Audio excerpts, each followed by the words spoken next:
Now, dear students, let us also talk about the different categories of tests. There are different kinds of tests, like for example, achievement, attainment, and progress tests. You can take it down somewhere so that you do not forget. Okay, achievement, attainment, and progress tests.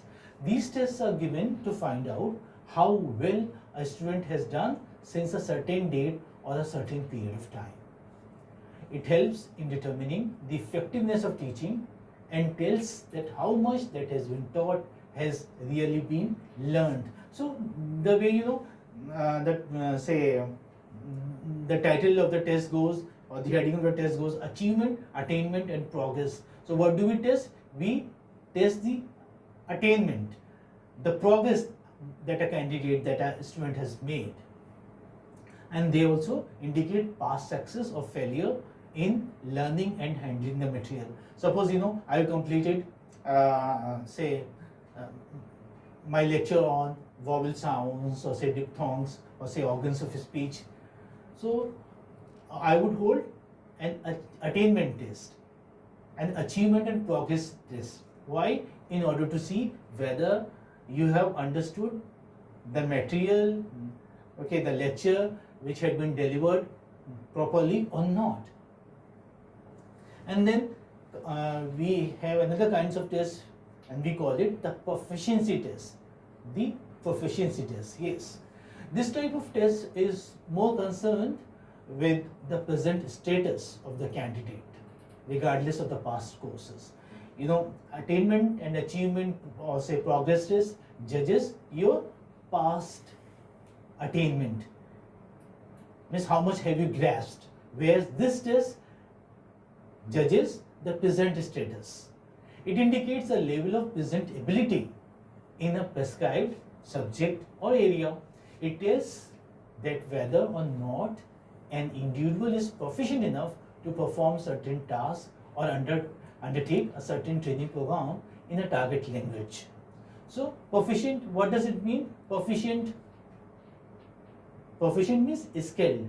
Okay, it judges your proficiency, means how efficient you are, how competent you are, and it judges the present status, right? Are you able to handle the subject later on or not? And then you have another kind of test which is called as diagnostic test. Diagnostic test. This type of test does not test the learner's competence, capabilities, potentialities, and efficiency, but for the shortcomings of the learners. Shortcomings, that means errors. Okay, means the portion which the students have not clearly understood, the problem areas for that matter. It helps us in locating the areas where learner requires more concentrated teaching and study, so that remedial measures may be taken. Like suppose if you are say committing errors in grammar, for example, prepositions are not suitably used by you, or say you are making wrong use of verbs, you do not have a very clear concept of grammar, means you don't understand concord, agreement between the subject and the verb. So a teacher get to know about your problem areas, about your weak points. How? By organizing a diagnostic test.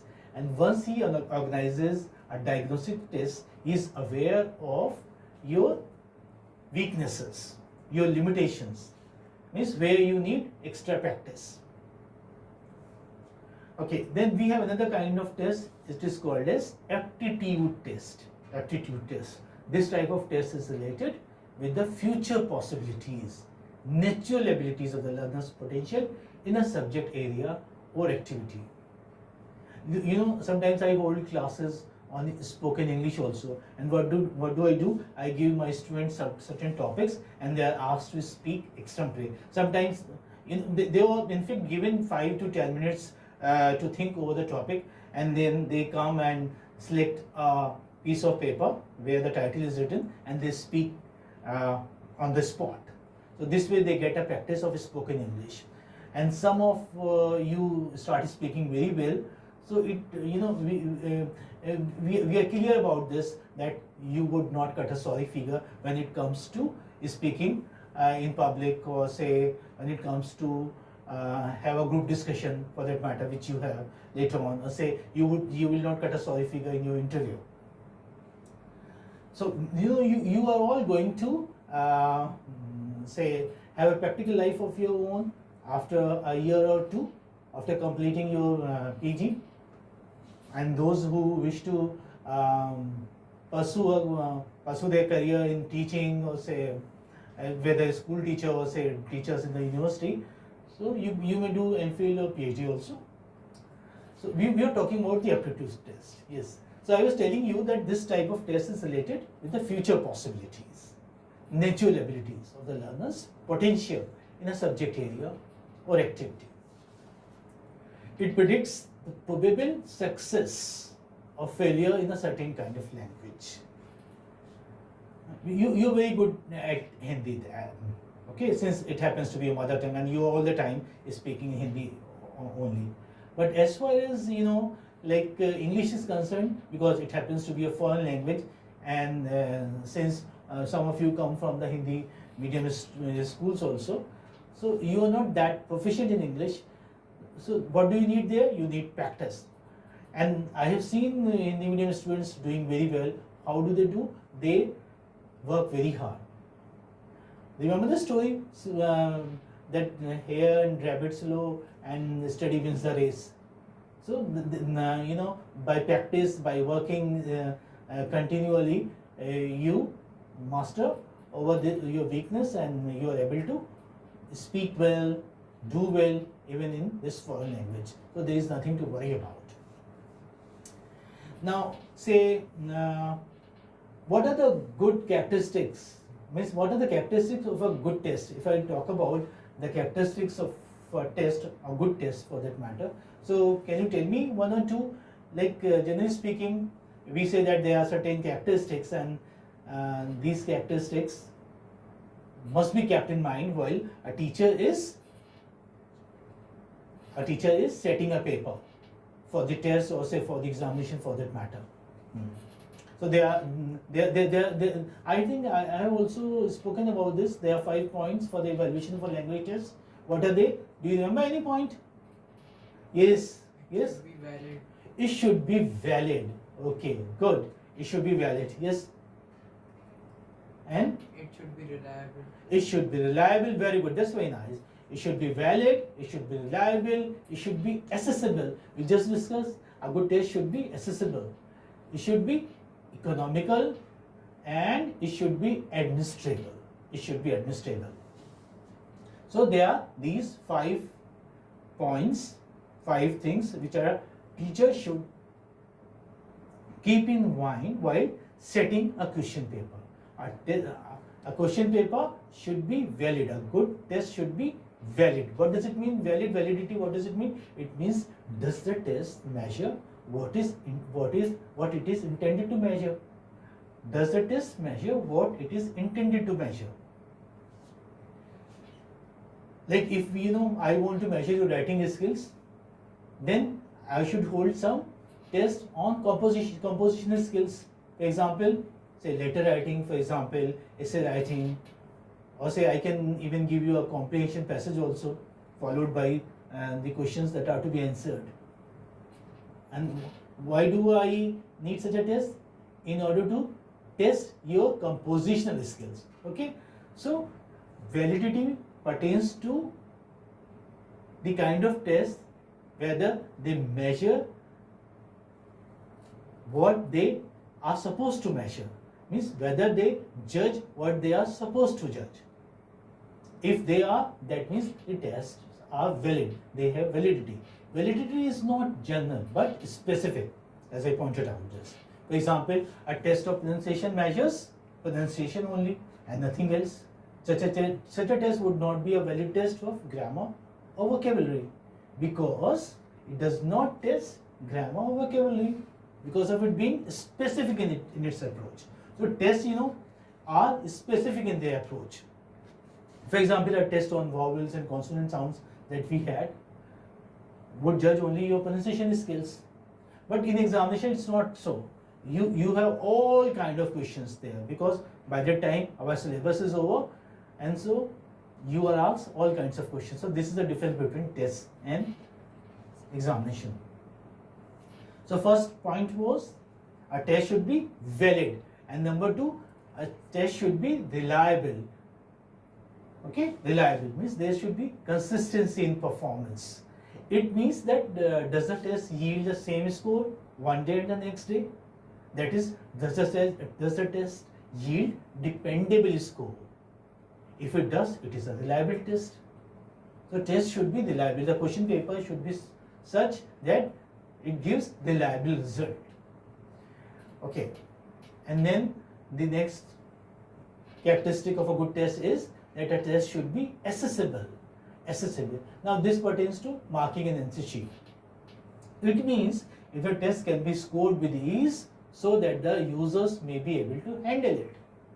Subjective type tests are not easy to score. For an examiner can be too liberal and too strict at different times as per the change in his moods. I remember, my students keep coming to me, sir, I had done my paper very well and I got only 65. Although, he had not done well and he has got 68. So students, keep complaining. This happens. I'm sorry. I shouldn't be telling you, but this happens because of the mood of the examiner. Although the mood of the examiner should be, consistent. It shouldn't change. But towards human being, so subjective tests are that way are not easy to score. For examiner can be too liberal and too strict at different times as per the change in his moods. Whereas objective type tests are easy to score as they are not affected by the change in moods of the examiners. And that is why you must have seen, my dear students, that when I hold test, I mean the test at the end of the month, towards the end of the month, usually on the last Monday, I conduct a test after completing a fixed portion or a specific portion there in my classroom. So what do? I have portion on MCQs as well as on long answer type questions or say short answer type questions. So it is a kind of mixture of subjective as well as objective type. That way, you do not have much complaints from the students. Why has he got say 65% marks and why have I got only 62? So this isn't there. Yeah. And next, this is also very important. A good test should be economical. Means this is also a very important characteristic of a good test, that it should be economical. It means using the minimum of time or resource necessary for effectiveness. For example, I do not have gadgets here. Suppose I do not have audiovisual aids. I do not have a smart board there in my classroom, and then I cannot, since I do not have the access to these gadgets, so I cannot hold a class on the pronunciation skills. Pronunciation skills in the sense that I show you a picture, say a clip of a movie, and then ask you, okay, write your impression about it. Also, and since I do not have, then what do? Instead, I show it, say that movie clip there on my mobile, and then I ask you. But that's not a good thing. So I should have proper gadgets. So what is important? That a test should be economical. It means, I repeat, that the test uses the minimum of time or resource necessary for effectiveness. It is a practical criterion, of course. Does the test measure what we want to test in a reasonable and given time, considering the testing situation? Okay. If it does, the test is practical and economical. Now, the last characteristic of a good test is administrable. Administrable, yes. Can the test be held under the condition that prevail and by the persons that are available? For example, in any test, electronic gadgets are required. Do we have access to them or not? We still have to see if the available persons can make use of electronic gadgets suitably or not. Suppose, like I want to show you a movie and I do have a gadget, but I don't know how to operate the system, then it won't be like feasible for me to like make you a promise, well, I'm gonna show you a movie.